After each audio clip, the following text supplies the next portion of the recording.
Janet Shiver of Central Washington University, and today we're going to be learning how to set up equations that define functions. And in particular, we're going to be setting up equations to define quadratic functions.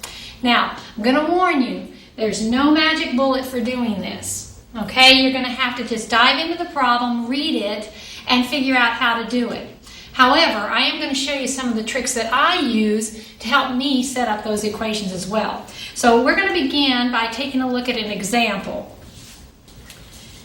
All right, we're going to start with an example that is fairly easy, something you should be familiar with. All right, so example 1, the perimeter of a rectangle is 100 centimeters. Express the area of the rectangle in terms of width. My first piece of advice is to go ahead and draw a picture if you can. And this one's fairly simple. We're going to draw a rectangle. All right. The second thing is you want to label that picture, label your diagram. So I'm thinking about area and perimeter, so I'm going to label the length and the width on my diagram. Again, pretty simple. All right, the second thing that I do is I take a look and I write an equation for what it is that the problem is asking for. Try to find a formula that defines what you're looking for.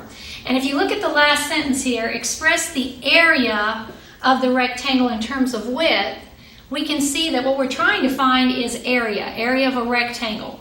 So I'm going to jot down the equation for the area of a rectangle. And I think most of you will probably remember area of a rectangle is defined as the length times the width.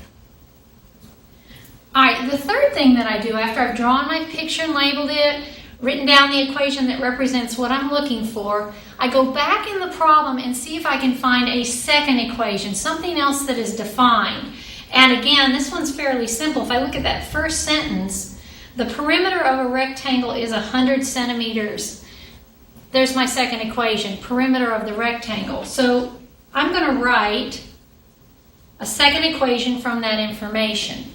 All right, perimeter is defined as the distance around the outside of that rectangle. So I'm going to have length plus width plus length plus width, or 2 length plus 2 width. I also have another piece of information that was given. I know the perimeter is 100 centimeters, so I'm going to just plug that in for P.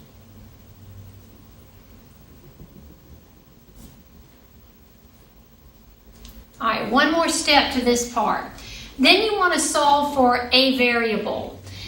Sometimes it specifies in the problem which one you need to solve for or which one you want the problem in terms of. And in this case, I want it to write my final problem in terms of width. Since I'm trying to write it in terms of width, I need to solve for the other variable, which in this case is length. So I'm just going to quickly solve this for length. I'll subtract 2w from both sides. And then I'm going to divide by 2 to get length.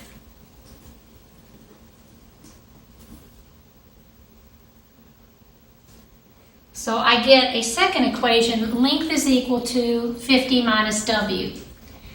The last step for writing these functions is to simply use substitution to combine the two. And so I'm going to take the equation that I want to end up with, which is area, and I'm going to substitute in my second equation, and since I solved for L, I'm going to substitute into the equation for L.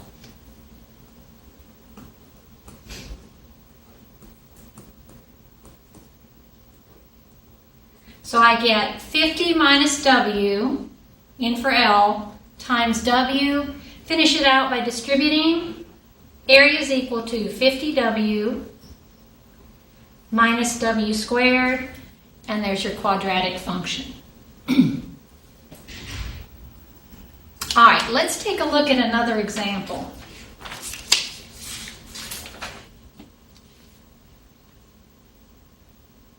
All right, we're going to go through the same process again.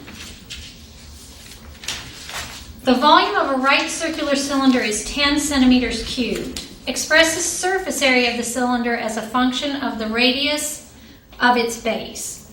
All right, again, step one, and if you'd like to try this by yourselves, I'll give you a minute to do it. Go ahead and draw a picture. What is it that this problem is talking about? The volume of a right circular cylinder. All right, so we should have drawn a cylinder. Next, we want to label the picture. Well, what parts of the cylinder are we interested in? Well, in the end, we want to express the surface area of the cylinder as a function of the radius. So let's definitely get our radius in here. And I'm going to be a bit boring and call it R.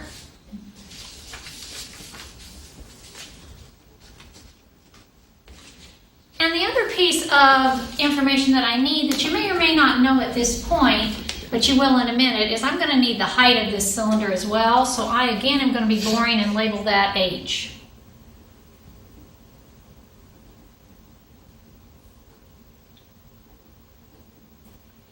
All right, so there's my diagram, and it is currently labeled. All right, step two, remember, is to write the equation for what the problem is asking for. This problem wants me to express the surface area of the cylinder as a function of the radius of its base. So I want to write a formula for surface area. Now, I'm going to talk to you for a second about how to find that without having to memorize. But if you get in a pickle and you're not quite sure what that formula is, remember the front cover of your book usually has formulas in it, some of those geometry formulas you may have forgotten. So be sure you use that when you're doing your homework and you need to refer there. All right, so we're going to write surface area of a cylinder. Surface area, again, you can kind of think of that as the amount of wrapping paper it would take to cover this cylinder.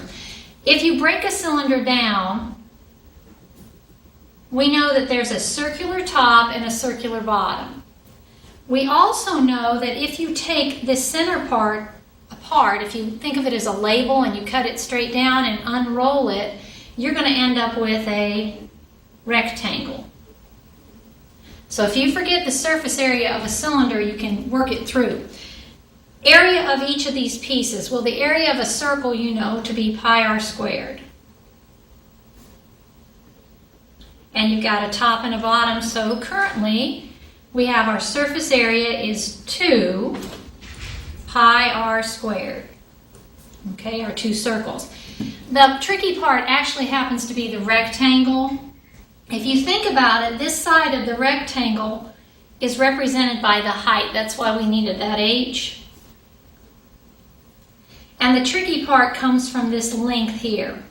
Where does the length of your rectangle come from? Well, it was wrapped around this cylinder, and that wrapped around goes around that circle, or in other words, is the circumference of that circle, and circumference is 2 pi r. All right, so now multiplying those two to get the area of that rectangle is 2 pi r h. Put that over here, 2 pi r h. All right, so there's the equation that we're looking for. Again, if you can't remember, when solving your problems for homework, you can look that up if you've forgotten surface area for cylinder. A little bit easier, though, to figure it out. All right, third part. Now we need to write a second equation from the information that we are given. All right, the information we're given is that the volume of a right circular cylinder is 10 centimeters cubed. All right, so volume, if you can remember, the volume of a cylinder is very similar to the volume of a prism. It's the area of the base times its height. So area of the base times height. Our base is a circle, so area of the base is pi r squared, and height is just h. So there is our second equation. Now, we need to solve it for a variable. We want to end up with, if you look back at the problem again, we want our final equation to end up in terms of radius. So that means we need r left. So I solve for the other variable, which happens to be h. All right, substituting in for v, we have 10 centimeters cubed, pi r squared h. And now we're just going to solve for h. Divide by pi r squared. And we get h is 10 over pi r squared. All right, last step for these problems is to substitute in. So I'm going back to the equation I'm looking for, which is surface area.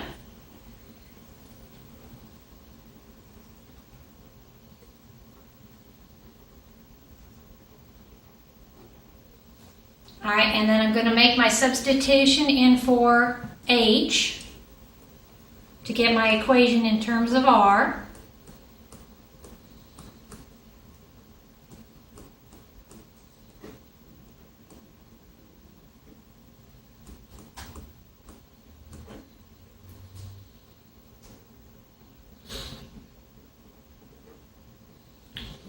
All right, do some canceling.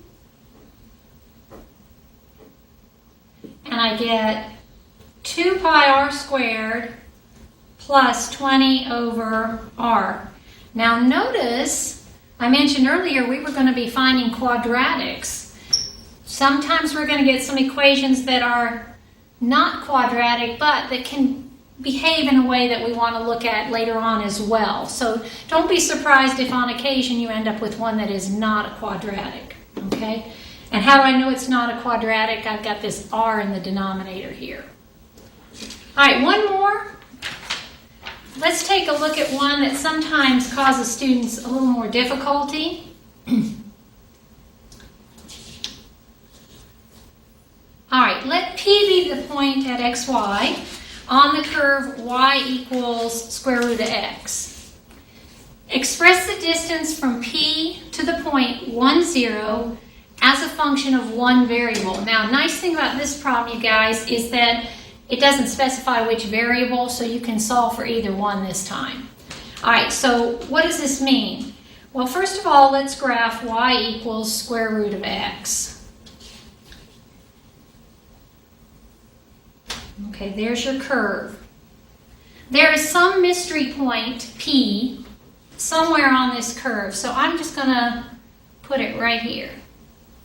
You can put it really anywhere you want.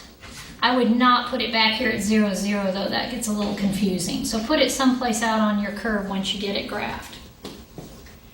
All right, we're looking for the distance from that point to the point 1, 0. So I'm going to draw as best I can